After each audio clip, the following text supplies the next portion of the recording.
Howdy, gang. I got somebody else with me, but you can't see me right now. Maybe I'll be like on Svengoolie when I eat some guy that does his hands. Oh, yeah. Well, I was going to try to make a place for you here so you could be on camera, Steve.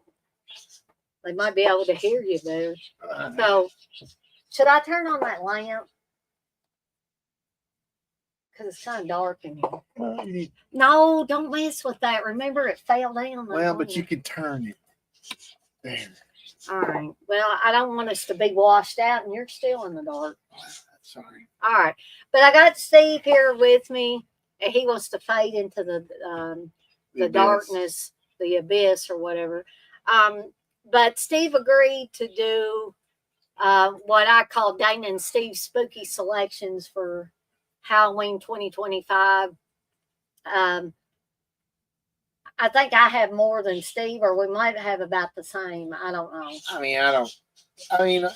There's no need to go on all night, you know. No, I wasn't going to tell the entire plots of these movies because what I figure is people that watch me on a regular basis know, the types of movies that I watch. And if you're at all interested, you probably are watching the same type of movies. So Darcy wants to come up here. So how do we want to do this, Steve? Let's go back and forth. Yeah, go back and forth. Do you want to go first or you want me to? Sure. These are just part of the, everybody has plans to watch tons of movies. Well, Halloween and stuff like that, those are the standards, but I tried to pick things the standards. I've had this for well over a year and still haven't watched any of it. It's Freaks. You haven't watched that yet? Wow. And the Mystic and the Unknown. They're all silent to a degree. I think, Freaks isn't silent, but the Unknown is, and I believe the Mystic is. It's a Todd Browning Sideshow Shockers. It's a Criterion edition, which I forgot. I got this like over a year ago and didn't have time because I had to work a lot during October last year and crazy hours, so I didn't get a chance. But I'm gonna definitely Freaks is the main movie, but I kind of like the Unknown, and I've never seen the Mystic, so I might give that a try. I like Freaks. I think Todd Browning was a genius. He's from Louisville. Oh, yeah, I forgot that. So he's from our neck of the woods. Our neck of the woods and our home state and all that business. But this is one that maybe not a lot of people think about when it comes Halloween time, but it's Alone in the Dark. But if I'm remembering correctly, Alone in the Dark takes place around Halloween, or it's a fall. It's got that, the muted colors, the kind of. It's got great music by the Six Fucks. It does have that as well. Jack Schroeder. Yeah, good old Jack Schroeder did this one, and Donald Pleasance. Didn't you meet Jack Schroeder, or was that? Yeah, I did meet Jack. Okay. Like at Wasteland. Yeah, I think it was. Yeah. And he signed I don't even know where that picture is. I think it was a cool picture. It might have been the babysitter, that Bunky, the knife was coming up through the bed and she's like this, But anyways, this also has Jack Palance or Martin Landau, Dwight Schultz, and Dwight Schultz from the A-Team and Star Trek: The Next Generation. Oh, I didn't know that, but. Dwight Schultz, he plays the psychiatrist, the new psychiatrist. So, for those of you that haven't seen Alone in the Dark, this is a crazy ass film, but it's a fun film. It's not one that Steve would have purchased, and he didn't purchase it. I downloaded it. You downloaded it, and that was good enough for you. But I actually got this from Screen Factory. This is the Blu-ray. But it's basically the tale of a bunch of crazy asses that are in this modern for what? What year was it? 1980 or 82? Close. I think it was 82. For 1982 standards, it was a modern psychiatric hospital that is run on electricity. So guess what? a blackout happens and all the really crazy, Well, crazy, the locks are electric. Yeah, You know. the locks on the doors to their rooms or Yeah. cells or whatever you want to call them. And they had one psychiatrist that they absolutely loved, and they think Dwight Schultz killed their psychiatrist, and they're going to go kill him.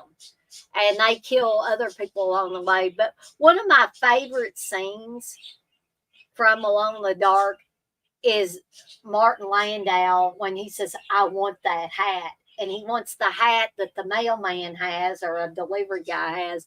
And so they kill the delivery guy, they run over him, and Martin Landau gets his hat. Mm. So crazy fun movie with, like Steve said, music by the Sick Fucks. Who would you call them, a punk band? Is that what you would call them? They have songs like "Chop Up Your Mother." That's the love ballad.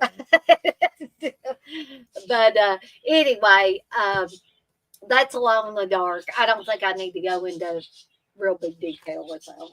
All right, so this one I think I had one movie on I think it's the Code Red Drive-In or what, the Exploitation Cinema, but the other one I'm not sure about, but it's on Blu-ray, and I still haven't watched any of them on Blu-ray. It's a double feature called Sasquatch, which I actually saw in the theater.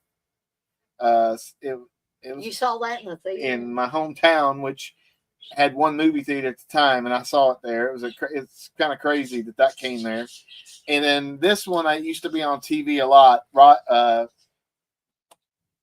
Rod Serling narrates this. It's kind of a anthology, but it's very creepy. It played on TV for a lot when I was a kid, and I really like it. And Encounter of the Unknown. Yes. Oh, okay.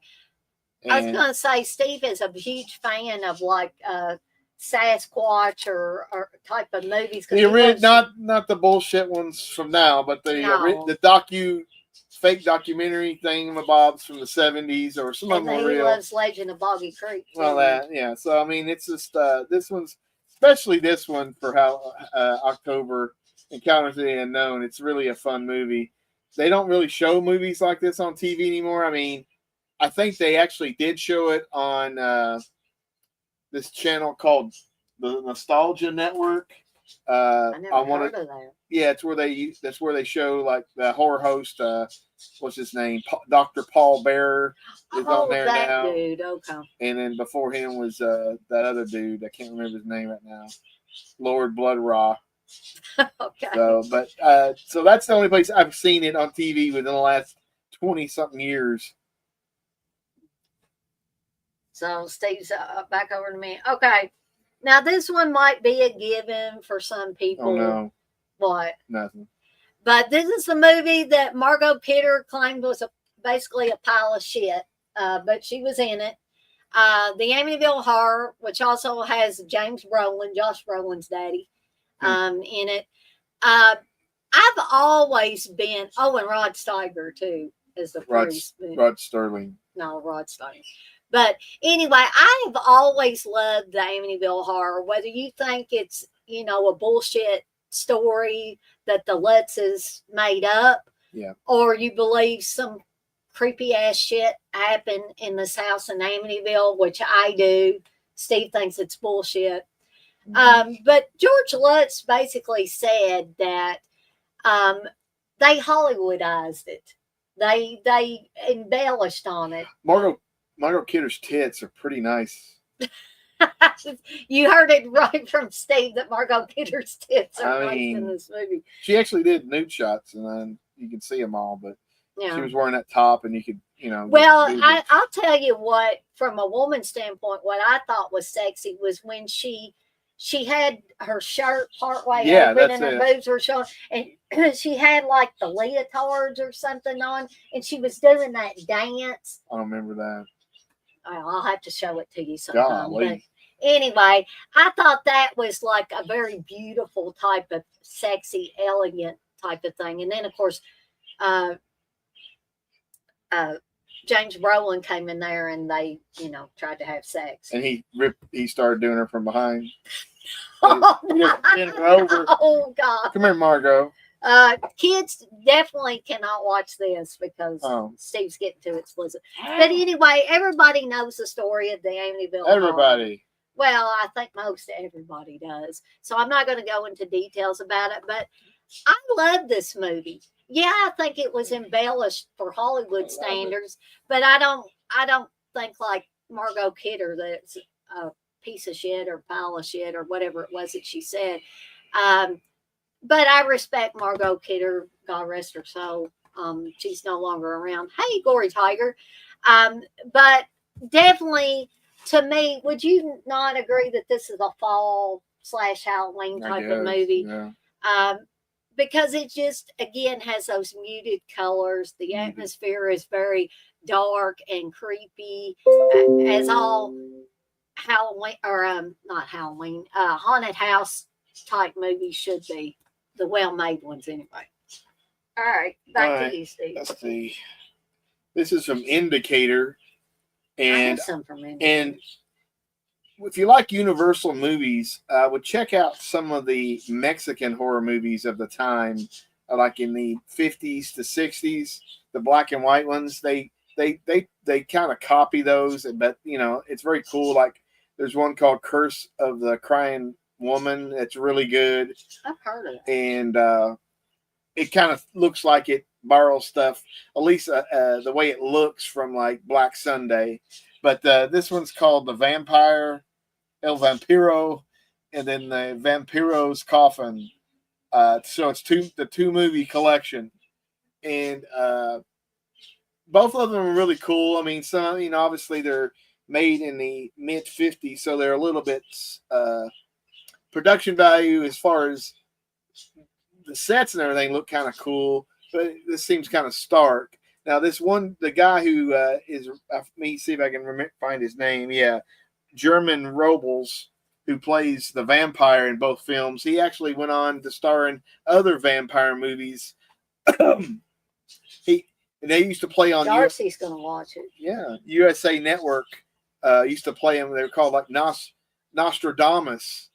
I don't know if Nostradamus was the vampire, but they made a Nostradamus. Yeah, yeah, but that was what they called him. The and he played that a bunch. It was, I don't know how many sequels was that, but if you look on, like, if you Google or get on YouTube and look for Commander USA, and you'll be able to find some of these now. Like I think Monster Demolisher is one of the films, but there were several Nostradamus vampire movies. So back to you. All right, so Steve's gonna laugh at this one, I know. Ah! But yeah, any title that has Tiny Tim in clown makeup with the title Blood Harvest, how can you not watch this around Halloween time? Steve says he can. Very easily. I love this movie. I love it. It's crazy. And it doesn't have very good acting in it. There's some bad acting. Tiny Tim's not a good actor. I mean, I'm not talking about Tiny Tim. Oh, I'm talking about, but you don't get Tiny tiptoe through the tulips in very many movies, do you? No, I'm young. I'm old enough to remember seeing him on daytime talk shows for some reason. I don't know why. Didn't he get married to a really pretty woman? I forgot her name was like Miss Julie or something like that. Yeah, I mean, yeah, but that was, I don't know. It was on Did he get married on live television? Like Dick Cavett or some shit. I don't remember. Steve didn't watch a lot of Dick Cavett or what? I mean, I don't remember. Dick Cavett, I thought I didn't know what channel he was on. But anyway, Blood Harvest tells a tale of this girl that, Jill, that comes home from college, and she comes into, a firestorm basically because there's a bunch of farms that are being foreclosed on. Her dad is a banker. Firestorm.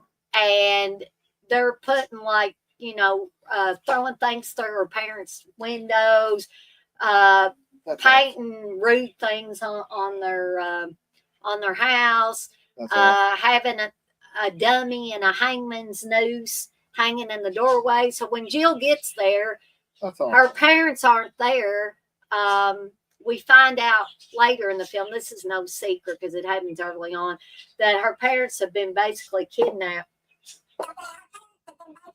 Oh gosh, don't do that, Steve. Basically kidnapped by, someone Steve, stop. I'm trying, you're going to make this last longer. He has your accent. But you have an accent too, Steve. You just try to I hide can't. it. Oh shit! I smacked him. Sorry, bub. Okay, but anyway, enough of talking Tom or whatever. Yeah, I can't believe it's still going on. But anyway, there's a dog version too. I have the dog version as well. But anyways, so they've been kidnapped by this entity. We don't know who it is. You can pretty much figure it out early on because they don't do a really good job of having a mask on the person's face. But you might be tempted to think maybe it's Tiny Tim's character of Mervo. But I don't know. I just like this movie for all its wild, crazy, just utter insanity. Is it a good movie? No. I mean, you can tell the person making this movie, I think it was Bill Rebane. Yeah, he made Giant Spider Invasion. But he did like regional. Yeah, Wisconsin. I can't do the Wisconsin accent, but drink the bubbler. Anyways, oh gosh, what are you doing? Are you trying to? What's up, Dana? I don't know, but Steve's distracted me a lot. I came up there. How's Steve in here? Okay. But anyways, there's one scene early on where Jill first gets back into town, and you can tell Bill Rebane must have just stuck somebody in his family in there, and she's talking to a lady at the bank, and she's like, "Have you seen my dad?" "No, I haven't seen him all day." And I mean, it's just flat, no expression or anything. So bad acting all the way around. I don't know what happened to Aliona Sacek that plays Jill, but I never remembered seeing her in anything else. But this has got some creepy moments. Steve, you got to admit it's got some creepy moments in it. Sure. Mainly courtesy of Tiny Tim, but sure. But anyway, give Blood Harvest a try this October or around Halloween. If you haven't seen it, I definitely recommend it. Don't go out and buy it, folks. No, folks. But try to find a for free version. Maybe find it on YouTube or Tubi. It might be on Tubi or something. Or Shudder with Joe Bob. Yeah, and that's Blood Harvest. And back to you, Steve. So I got this a while back too, and I've wanted to wait. We did an unboxing for that. Yeah, Captain Cronus Vampire Hunter. In this beautiful collector's edition, which has got all kinds of cool stuff, different cuts of the movie on 4K, and everything like that. Definitely be watching more Hammer movies. They're recently releasing Curse of Frankenstein on 4K. Hammer is, but of course with tariffs and shit, it's probably going to be a little more expensive. But I would definitely, if you like these kind of movies. They've released a couple different. They released the Quartermass Experiment. It's actually, is it Quatamass? Quata. Yeah. People want to put an Quarter. R in there. But this is this is like 74. They added a swashbuckler hero, Captain Cronus. Carolyn Monroe's in it, and she's like at her most beautifulness, if you want to say that word. And it's a real cool movie. Different kinds of vampires in here than they are with Christopher Lee and all that. So they steal people's youth and stuff. So it's just a fun movie. I was going to ask if it was more savage, it was more bloody. Not really. Not really, because I think it was PG. Oh. I like the way it shines in there. So Caroline Monroe doesn't get naked. No, but she gets to a degree, but no, she don't get naked. But she's very, very lovely. Did she ever get naked in anything? I've seen she did pose for a couple shots topless. Like pictures? Yeah, that I happened. But she didn't get naked in any movies. Not that I'm aware of. Okay. All right. So it's not Halloween unless you have a little Fulci in there, Yes, folks. folks. So City of the Living Dead, aka The Gates of Hell. Yeah. This is a staple around. Well, it was a staple around my household before me and Steve got married, but it's a staple in the Benningfield household as well around Halloween. Wouldn't you agree with that? Sure. I've actually got another Fulci film in here too that I think. But yeah, I mean, that you know, zombies. I mean, in like early 2001 or 2001 to 2002, early 2002.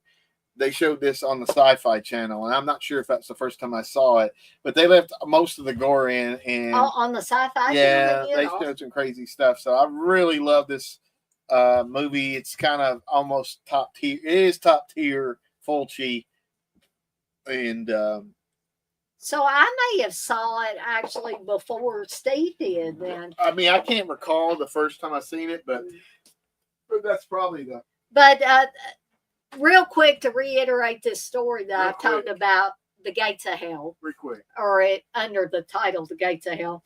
My parents were drive-in movie goers in their youth. They were fanatic. And when they first got married.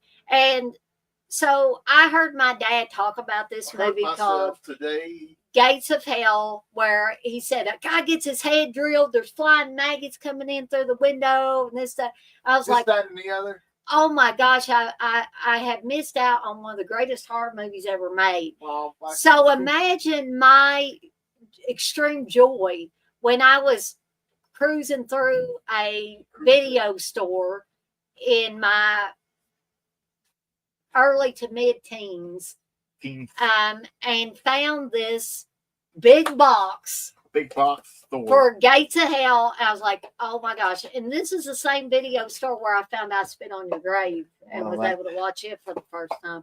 But anyway, yeah, I took this puppy home. Didn't get to take the big box home. This puppy. No, this puppy. And I wish I could have taken the big box home. I wish I could have bought the big box from them. I may have been able to at one time. But anyway, I was just mesmerized. And, you know, I watched The Beyond Under Seven Doors of Death after that. And I did not know that. I was too dumb to know that Louis Fuller was the same as Lucio Fulci. So I didn't even know that Seven Doors of Death, a.k.a. The Beyond, was a Lucio Fulci film for several years. But you can't go wrong with zombies ripping the brains out of people and this creepy ass priest who hangs himself at the beginning. When he appears, women's eyes start to bleed and one girl ends up puking up her entire intestinal tract. And if you don't believe me, watch City of the Living Dead. Okay. That was a brilliant thing. Okay. All right, so I got 2 for 1, but obviously I'm going to be watching the incredible Suspiria on 4K, which this is just the Blu-ray from Synapse. I got the 4K somewhere. You don't have Deep Red in there. I almost put Deep Red. Well, Deep Red, but I want to probably watch all the 3 Mothers. Unfortunately, there is no new release of Inferno. That would be a great one to get upgraded. Who owns the rights to it? Or Arrow put it out many years ago.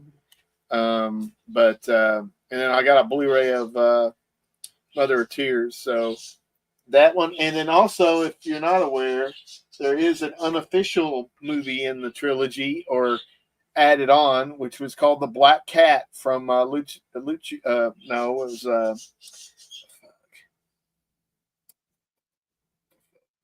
Lamberto. It was Louis Coates, which is Louis Coates. That's another of his pseudonyms. Yeah, Lucio Cusi. So, and then this one actually played on the Sci-Fi Channel as well back in like 2000, late or early 2000, or probably late 2001.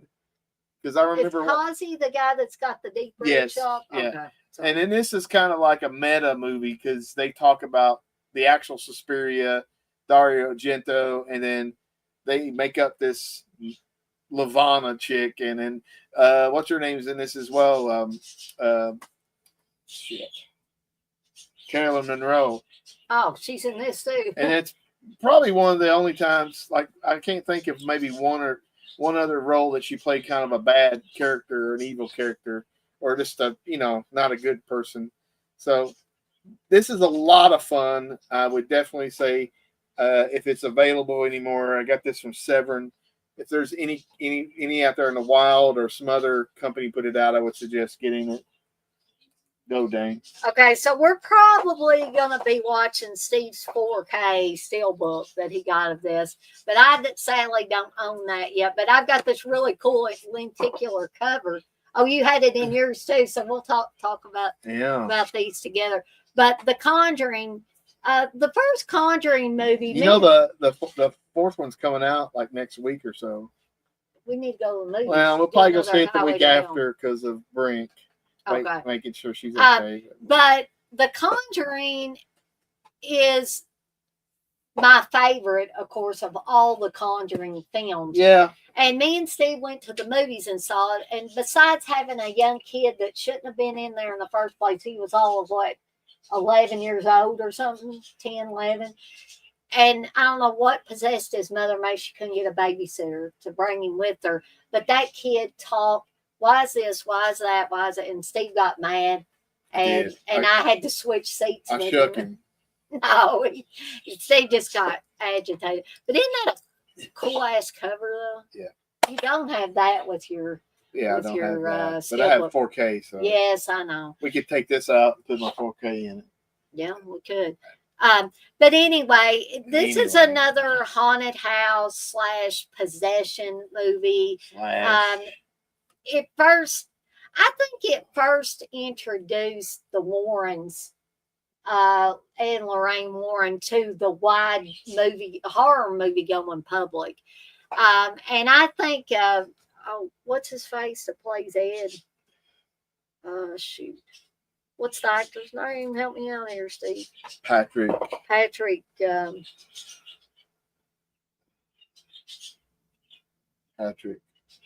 Wilson. Yeah, Patrick Wilson. And then what? Verna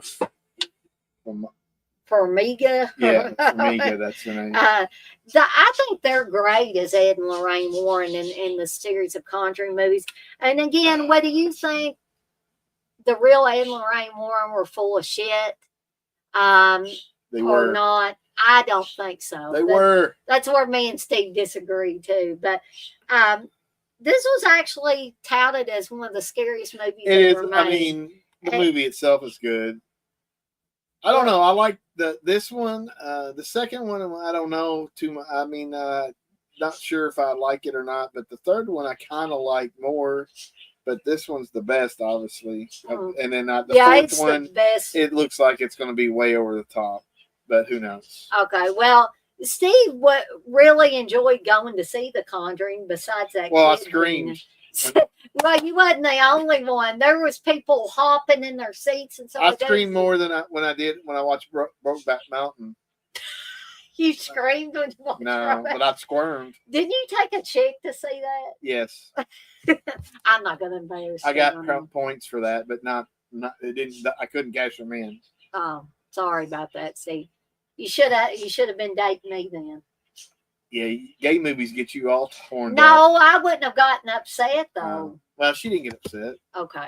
Well, anyways, she wanted to go see it. Oh, she wanted to. Okay. We were movie buddies, so we went and saw movies together, and that was one. Was you other kind of buddies too? No. Okay. Steve wishes they were. Probably not.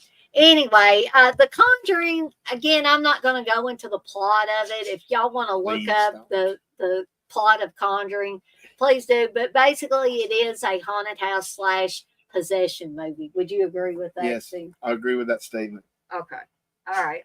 On to you, Steve. All right. Well, This one is what this one back when I was a kid in the late Steve 70s, loves this movie. late 70s, early 80s. They had a phenomenon on local television, sometimes called the 4 o'clock movie, but 4:30 movie, and they cut shit down to 90 minutes, which meant it was probably an hour and 20 minutes, 15 minutes of the film. And this is one they showed. Sometimes they did definitely show it in October usually, but they also showed it other times where they have a scary movie week, and it was called "Let's Scare Jessica to Death." Now I've gotten the 4K here from I'm sure it's Vinegar Syndrome, and I have not watched it yet. I had the Blu-ray. I think Kino might have put that out. I think Steve gave me that, and I think I might have bought that for him for the gift. Oh yeah. But yeah, it's a fun little. It looks like a regional horror movie. I mean, but obviously low budget. It's just a very eerie movie, especially when I was a kid watching this. Steve was scared to death. I mean, I don't know. He I kind of was like liked Jessica. it. I kind of liked it, even though it was like I guess this is more like of a New England movie area somewhere. But it kind of reminded me of my small town with the old people in overalls and all this shit sitting out doing nothing. So I definitely like it, and I can't wait to revisit it on a 4K. All right, so this one again is sort of a given.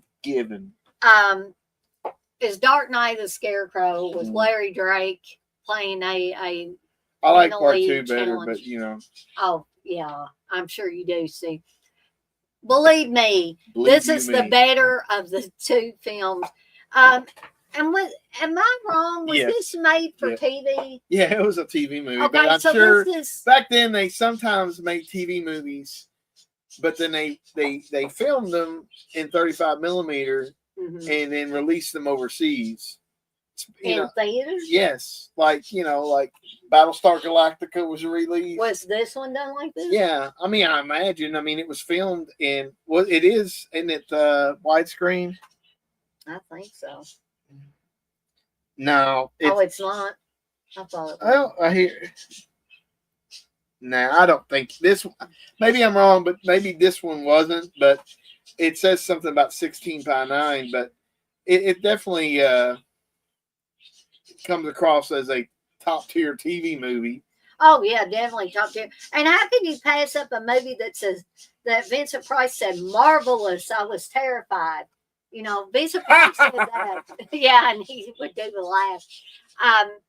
So Dark Knight the Scarecrow tells the tale of Larry Drake, a mentally challenged young man who likes to play with little girls, and I don't mean that in a bad way. They like to make little crayons or him and Trump have something in common. Oh gosh, Steve, I didn't mean it that way. I did. He's a very innocent guy, and they like to make little crayons out of flowers, and the little girl gets attacked by dogs. You ought to see me in a crown. Steve, stop. But anyway, they blame poor Bubba. That's Larry Drake's character. And these mean guys in town said about killing Bubba. But is Bubba dead? Or does Bubba come back to get revenge? Or does the Scarecrow out of the cornfield actually come to get revenge for Bubba? I'll leave that for you guys and gals to decide if you choose to watch this. Now, I do want to talk about one of the scariest of the kills for me, because I'm so claustrophobic, is when the guy gets trapped in the corn silo and the corn comes. The thing about that was I used to play in corn silos. Jesus Christ. They had corn in them, and I would lay in them because, oh man, it feels cool. Holy crap. I never knew that there were blades in it because they had corn covering the blades. Yeah, but that ain't what killed this guy. He had a heart attack because somebody made corn go down in him and he suffocated. But anyway, don't go play in corn silos, folks. And don't go chasing waterfalls and all that. Yeah. That's right. So I definitely would recommend Dark Knight of the Scarecrow for this Halloween season's movie watching. All right. So this one I saw was on sale by I guess Prime Day, and We haven't even watched that, have we? no, it's 916 minutes, which is I think 2 seasons of Scooby Doo. Where Are You on Blu-ray Woo! disc. Scooby-Doo. Now the thing about it is they're also on fucking Tubi for free, but they're fun to watch, and they remind me what I used to do as a kid when the Scooby Doo come on Saturday mornings. Is I would eat Dry Ruffle, cereal. no Ruffle barbecue chips Oh my God. with lots Was of. that your breakfast? I didn't eat. I mean, I just loved eating that and watching Scooby Doo and drinking Cokes or Pepsi at that point. So that's that. Well, everybody loves Scooby Doo. If you don't love Scooby Doo, I don't trust you. I don't trust you. You know, Scooby Doo. I don't Yeah. trust you. Right. Huh? All right. So Steve was talking about Let's Scare Jessica to Death and how it the atmosphere kind of reminded him of his hometown. Oh, Well, here's a movie that what? resonates with me like that. Dead and Buried. That doesn't look like your hometown. No, but the way the people are in the town kind of It's reminds like me of cold and robotic and creepy. Yeah. No, just Your like parents, yeah, they remind me Steve, stop. The small town sheriff and all that stuff. But there is a good reason why the people in this town are cold and robotic, and they don't all act like that. And this has Mr. Robert Englund in it in one of his early roles. And this movie is all out creepy as shit, folks. This gives me cold chills every time I watch it. Do you They're feel multiplying. That way? Do you feel like Your that cold about chills are multiplying? Yes, Steve. We're not on Grease. But what do you think about Dead and Buried? That's a great Stone Temple Pilot song. Or is it Dead and Bloated? I can't remember. Dead and Bloated. I don't They had a song called that? I think. Okay. But yeah, it's all right.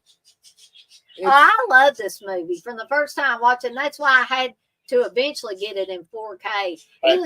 It was so expensive for a long time. She demanded it. And I didn't get a special slipcover or anything like that. But that's okay.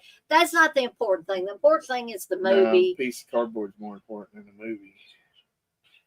Depends on who you ask. This some bitch got a hard box and a fucking slipcase. Oh wow, that's double the fun. And a fucking booklet that I'll probably never look at. I have things like that too, but they're pink.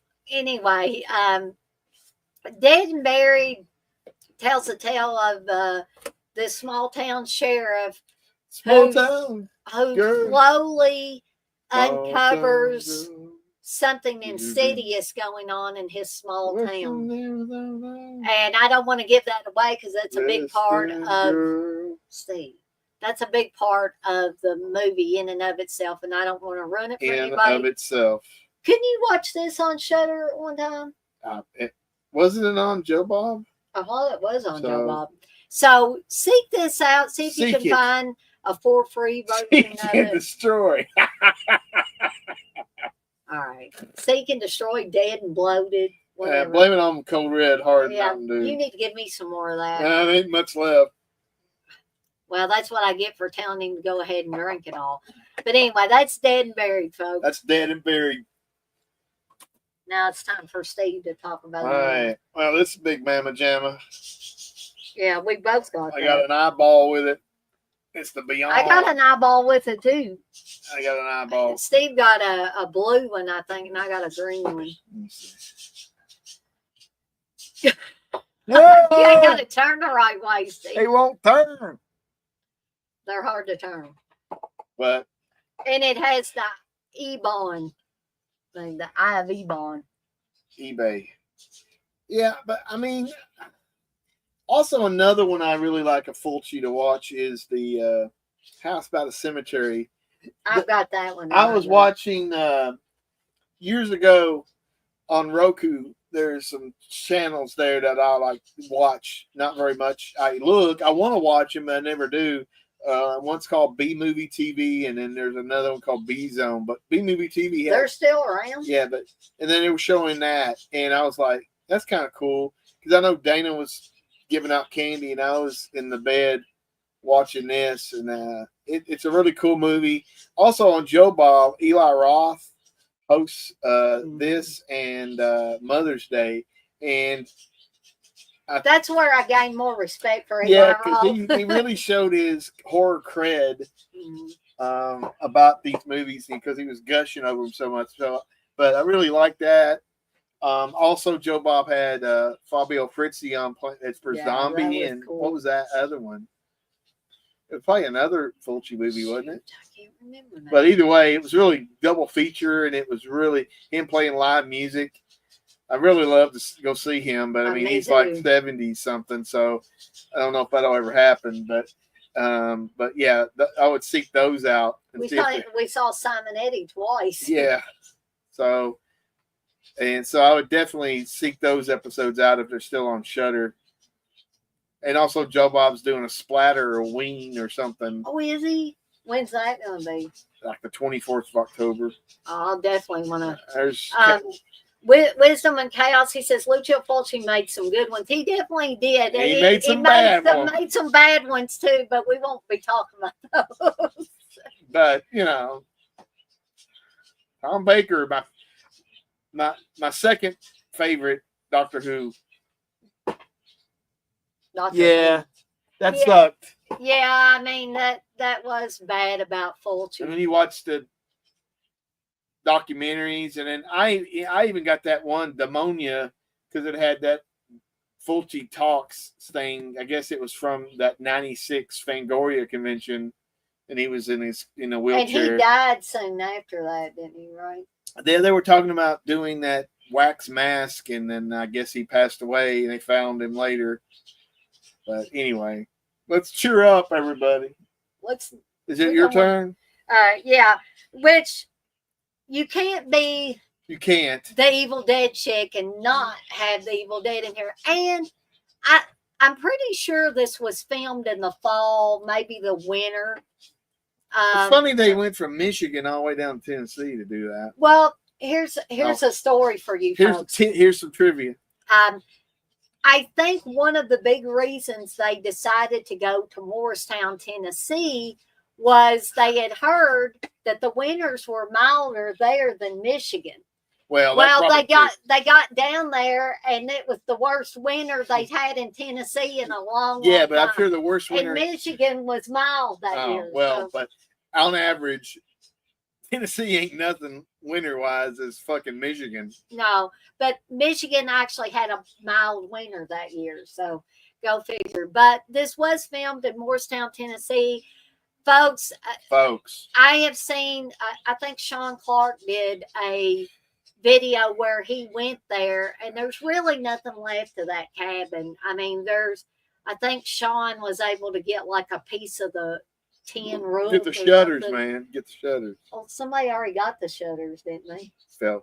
Didn't Felcher get the shutters? But anyway, and you have to get permission to come on the property. So please don't go trespassing on private property. You might get your ass shot and off. Don't go chasing waterfalls. Yeah. But anyway, I don't think I need to tell anybody about the plot of The Evil Dead. It's what Joe Bob would call spam in a cabin movie. A bunch of young people go into a cabin and they don't come out. Well, what's that? Bruce Campbell comes out, but what's that fucking Kevin Tenney movie he did? I really like it. Witch Trap? No, it's kind of like The Evil Dead. I'm trying to think. Brain Dead. Oh, Brain Dead. Yeah. It's got lots of titties in it. And a lot of gore in it. Yes, but more. They were going to do spiders instead of zombies, but zombies are cheaper. I'm glad they went with the zombies. And I'm glad they went with those titties. I'm sure. Yeah. You probably wouldn't have got to show too many titties with a spider movie. I don't. Steve might have liked watching a tarantula crawl up a woman's booty. All right. Steve was like, show me the titties. Movie will spot us. All right, so this one and its sequel, which is like a double album. I watched them. I haven't. I probably watched one or more of them in the last 6 or 8 months. But Demons, and I got the 4K somewhere. Oh, I might have both. I can't remember, but either way, maybe they on 4K. Yeah. Okay. Either way, I got them both on 4K. Demons, I've seen many times on VHS and stuff, but Demons is so much fun to watch. Even Demons 2 they're like together in my mind. Both of them are fun as hell. They got crazy fucking like Motorhead music and all kinds of cool stuff. Yeah, a lot of heavy metal, hard rock. There's one, the Argento documentary, I think it's Master of Horror, where they show like the filming of like the helicopter scene and shit. Oh, yeah. In the theater and stuff. I mean, it's amazing, fun stuff. If you haven't seen these, which I doubt anybody who watches anything like this has probably seen these. Joe Bob had both of them on at different times, and definitely fun to watch and hear him talk. But I want to watch it with the 4K imagery and sound. And that's my last little pick. Obviously, well, I'm gonna go through my last few really quickly. Obviously, I'm gonna watch more. Well, we're gonna watch the standards too, Halloween and stuff. Remember, I don't know if it was last Halloween or October. Halloween. That's gonna. I gotta watch it. Watched like a Starsky and Hutch episode with John Saxon as a vampire. That shit was fucking fun. And there's another episode where John Saxon is a vampire. Well, on what? On Starsky and Hutch. Oh yeah. Then later on, there was like a cult, and that was like one of the last ones I ever seen. I don't even remember. Did we watch something? The Hardy Boys. Hardy Boys and Nancy Drew Meet Dracula is another one I love to watch around October. It's just fun. So I mean, there's the Night Stalker. Of course, the Night Stalker, man. The werewolf episode is one of my favorites. Back when let's go back in the late 70s and early 80s, CBS used to show TV shows after 11 o'clock. They didn't have a talk show. Mm-hmm. And on Fridays, they would show two shows. One of them would be Night Stalker, and then they would probably show like the Avengers with a British show. And that shit was just, I loved it. I watched it all the time. As a kid, I used to stay up really late. Steve stayed up way past his Now I can't stay awake past 8:30 or something.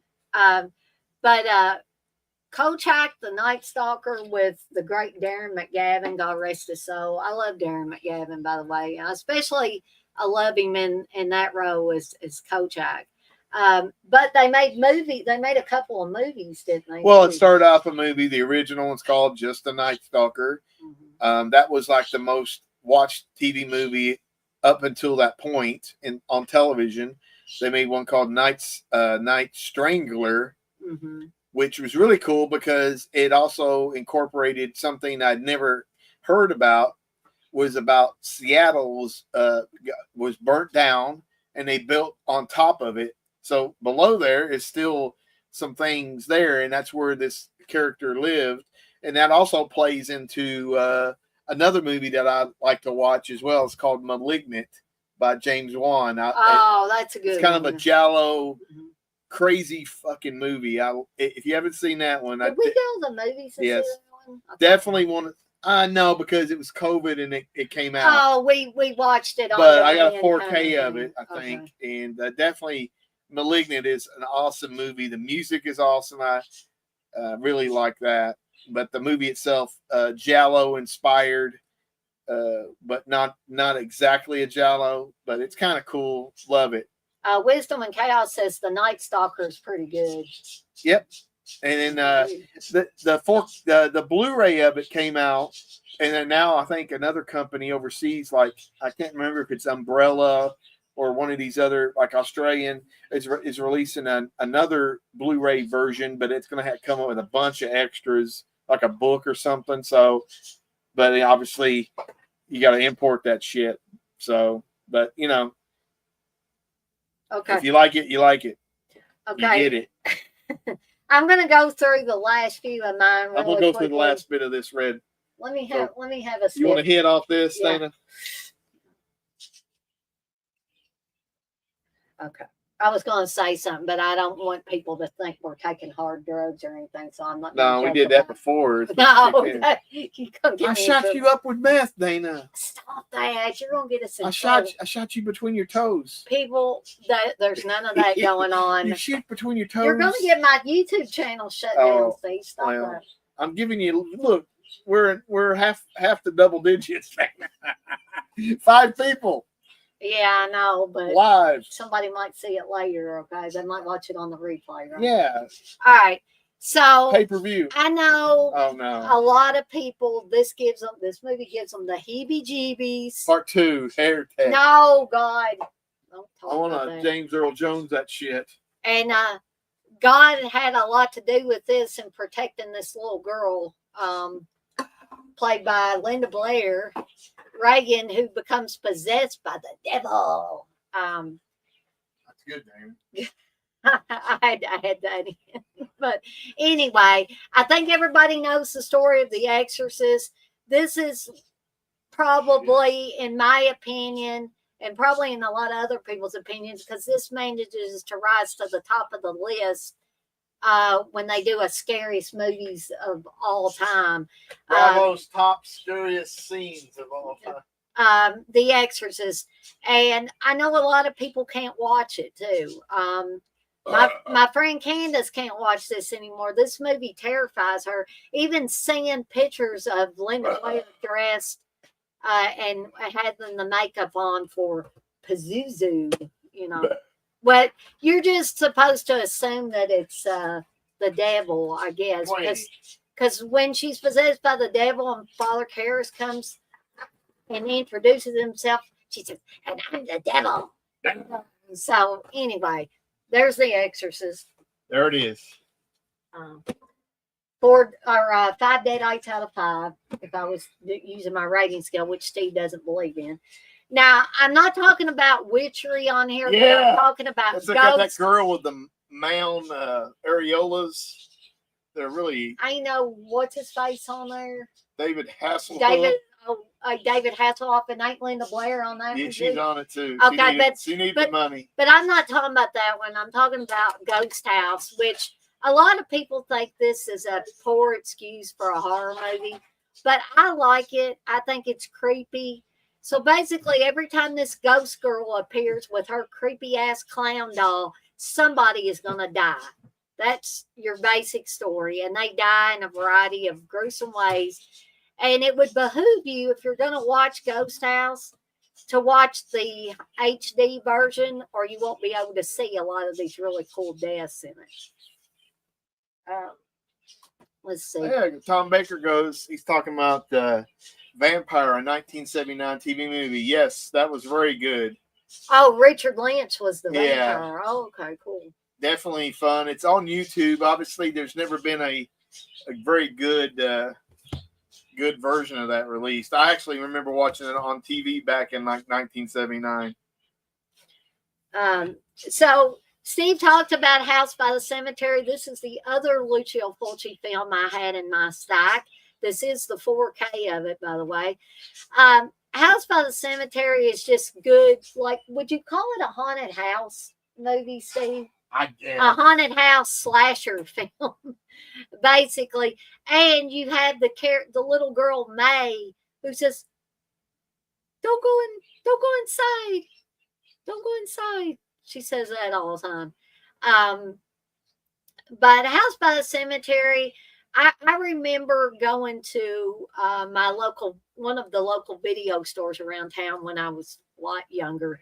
And the guy that owned the video store told me that this was a horrible movie. Hence, I didn't rent at that time. I think I was looking for The Shining at that time, which is another great movie. But usually we watch The Shining in the wintertime when snow's on the ground. But you can watch The Shining any old time.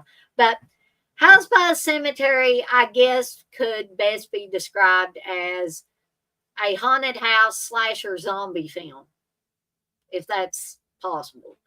Um, but I have a lot of fun with House by the Cemetery. Again, it has that fall, close to Halloween atmosphere, dark, brooding atmosphere, those cold, muted colors. And it's a hell of a lot of fun. This is one of Fulci's best. All right, I got two more, folks, and then we'll be done here. So, Phantasm. This is another one I have to watch around Halloween. God rest Angus Scrimm's soul. He was a very sweet man. Met him a few years ago, not long before he passed away, unfortunately. There's a 4K of that out. Yes. I'm just saying. I think I might have grabbed the wrong one because I do indeed have the 4K of it. But I just wanted to have something to show you guys and gals on here, some kind of physical copy of it. But Phantasm, I think, again, this is a movie that a lot of people have seen over the years, so I don't need to go into great detail. But you got the tall man played by Angus Scrimm, who comes from another world, another planet, and he gets dead bodies and shrinks them down and makes them be slaves. And their souls or whatever go into these little flying spheres that end up going into people's heads and all kinds of cool stuff. Now, the film has been said to not make any sense, which I don't know why you would be looking for things that make sense in a horror movie, but this is kind of like a horror sci-fi. I saw it on movie. Television. You saw it on television? I talked to Don Coscarelli because we both talked to Don. I think what year did that come out? 79 or? I think. So I must have saw it like 81 or something, or 82, and it was, Yeah, interviews from 1979, so it was pretty crazy. Yeah. And I've met pretty much all the principal players from this movie, even meeting the lady in lavender here recently in the last, year or so. I met Lady in Lavender. Maybe. But anyway, that's Phantasm. And last but certainly not least, this is a movie for whatever reason. I think it's because it gives me that fall type of atmosphere with those muted colors and the main reason for watching Trilogy of Terror, which is an anthology horror film, is for the last story. The last story, Amelia, that has the Zuni fetish doll. And I want zucchini doll. I want one of those damn things. And my friend Candace is going to be making me one, like one of a kind one. But if you want to get the actual ones that came out several years ago, they go upwards of $300 plus. So I hope you have some money. Coincidentally, right tonight on Svengoolie, they're showing another Dan Curtis anthology, Dead of Night. Have I seen that one? I think so. Yeah. Remember what's his face got an old car and he went back in time or something? Oh yeah. And I don't remember. The other ones are a little bit more. I can't remember. But yeah, this is directed by Dan Curtis, and who did Night Stalker and. Yep, he did, which had a connection with stuff that Steve was talking about, and it stars Karen Black in all three of the stories. Now, let me tell you something. God rest Karen Black's soul. I love Karen Black. But they do an interview with her. It's an old interview, and it's on this set where she basically says, I don't like horror movies, blah, blah, blah, blah, blah. Well, what in the hell was she doing on House of a Thousand Corpses? Money, dude. She had. But yeah, She had she to was pay- like, basically, I don't like horror movies. Trilogy of Terror is not a horror movie, it's sci-fi. And I'm like, what the hell? What is she talking about? I don't know what drugs she was doing at that point in time, but She was always off kilter. yeah. I mean, she did seem a little spaced out during the interview, so maybe there was some extracurricular. Maybe there was drug some Mountain activity Dew going on. involved, hard Mountain Dew. Steve, whatever. But anyway, I do love Trilogy of Terror, and despite what I just said, I do love Karen Black, and I think she was great in all the stories, but especially the Zuni fetish doll story. That's what really gives this anthology film its kick, I think. Kick. Wisdom and Chaos says this is a good one. Like kick definitely like hard is. Mountain Dew. Yeah. All right. Oh, I didn't know what Steve was doing. I was going to end the stream. No. Yeah, that's what I thought. I wasn't going to do that. So anyway, all 6 of the people we've got in here right now, I want to thank. Lucky 7. We had 7. Did we have 7 at one point? Yeah, burnt offerings is pretty. Yeah, burnt offerings is good too. I mean, yeah. stark 70s kind of movie to me. Mm-hmm. And Karen Black is really good. Now we got 8 people. Well, now we went 6, so we lost 2. I guess they didn't like us talking about Karen Black. Yeah, they're not Karen Black fans. Okay. But anyway, I want to thank all of you guys and gals if you were watching. We had Tom in here. We had Wisdom and Chaos. I wish we had John Pitterweed. He was my favorite Doctor Who. Corey Tiger. I want to thank all you guys for being in here. And Wisdom and Chaos, I assume you're a guy, but you may not be. So hopefully I didn't offend anybody. But if you were watching along and didn't feel comfortable getting in the chat, I thank you guys and gals, if there were any, for watching along as me and Steve navigated through our spooky selections for the Halloween 2025 season. Y'all have a great rest of your Saturday. I slept most of mine away, unfortunately. But I'm feeling better now. That's good. And I wish Steve had got me a hard Mountain Dew while he was out. I would have, but I didn't think. But he was looking for the thriller packs, Angry Orchard thriller packs, and we can't find them any damn where. But anyway, that's another story for another day. And we got 9 people, and I hate to get off here, but Steve's got to go rest. You can continue without me. Well, I've talked about all the movies. Okay. So hopefully, I was supposed to be doing a watch along tonight. And there's the Werewolf of London figure. I may still do it, folks, but it may be a little bit later this evening. So be on the lookout for it, for Black Roses.